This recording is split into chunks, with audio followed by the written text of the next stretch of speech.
Right now our chicken is ready, so we're going to move that just off the grease and let it sit a little bit. And then we're going to come back to our mixture here of butter and milk, and you can see the butter has completely disintegrated and the milk is boiling.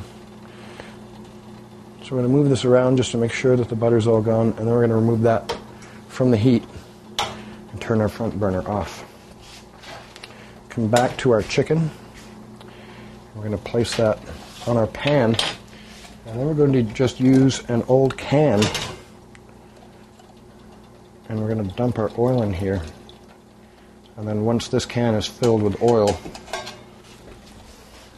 we can go ahead and throw that out so it doesn't go down into the sink and clog up our drain. So we'll take our tomatoes and we'll make sure that our goat cheese is here over the top. Add our tomato, any juice that came from our tomatoes.